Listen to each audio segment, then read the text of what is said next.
Have you ever wondered if you really need a big goal in life to feel fulfilled? Or if it's okay to just be? This is a story about a boy named Noah, and his quiet world that challenged everything we think we know about ambition. Noah lived on a hill, far away from the noise of the cities, where the sky was always a little bluer and the morning smelled of fresh earth and firewood. He was 15, tall for his age, and had a calmness about him that made even the wind seem to slow down around him. Every morning, he woke up with the sun, helped his father, Eli, cut wood, carried branches, brewed tea, and in the evenings, they would sit outside their little cabin, sip their drinks, and watch the stars come out one by one. Noah had never gone to school. Not because he didn't want to, but because there were no schools nearby, and his father couldn't afford to send him down into the city. Life on the hill was simple, and to many, maybe too simple.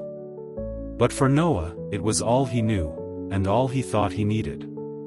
Until one day, his father came home with an old backpack and said, "Tomorrow, you'll go to school." Noah blinked. "School?" Eli smiled. "It's time you learn what the world looks like beyond these trees. You'll learn things I can't teach you here."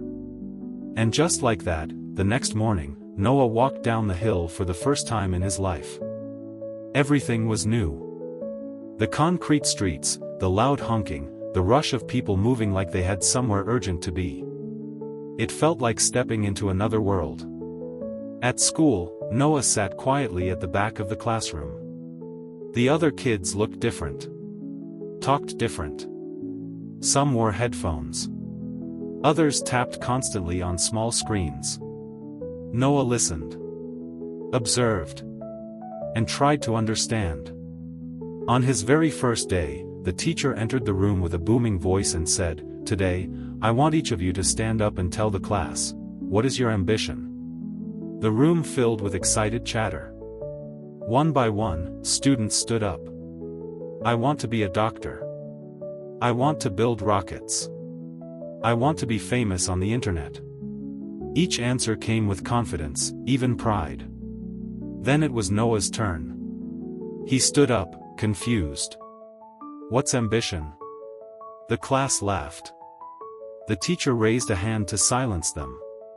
"Ambition," she explained, "is what you want to be. What you want to achieve in life." Noah paused for a long time.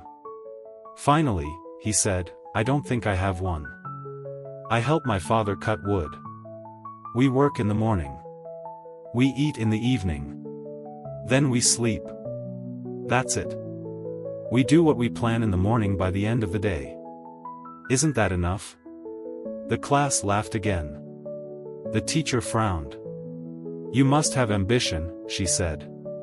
"Without ambition, you're lost. You have no direction." That night, Noah sat outside their cabin, watching the stars. "Father," he said quietly, "why do people think we need to want more than what we already have?" Eli chuckled. "That's the city talking. They believe happiness is a destination. Like a mountaintop. You keep climbing, chasing, suffering, just to get there." Noah looked up. "But what if you already like the view where you are?" "Then you're lucky," Eli said, sipping his tea. "But not everyone will understand that." The next day at school, Noah stood up when the teacher asked again about ambition. "I thought about it," he said slowly. "I want to be a doctor." The teacher smiled wide. The class clapped. But inside, Noah felt empty. He looked out the window. It was raining. The clouds didn't move in any particular direction. They just were. The grass outside didn't grow in perfect lines. It just grew. The rain didn't fall with purpose. It just fell. And yet, all of it, the clouds, the grass, the rain, was beautiful. Complete. Without ambition. Just like that. After class, Noah told his father what had happened.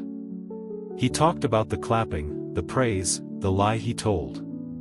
And then he asked, "Why do they want us to grow a tree from nothing, just so we can cut it down?" Aren't we already surrounded by trees? Eli laughed. That's a very good question. They're not wrong to dream. But dreaming doesn't always mean building something new. Sometimes, it means noticing what's already here. Noah nodded. And from that day on, he did go to school. He did learn new things.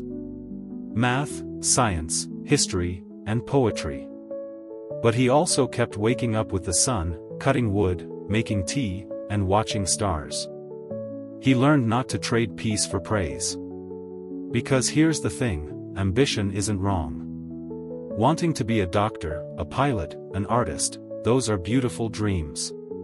But so is wanting to live quietly, to feel the breeze on your face, to find joy in small routines.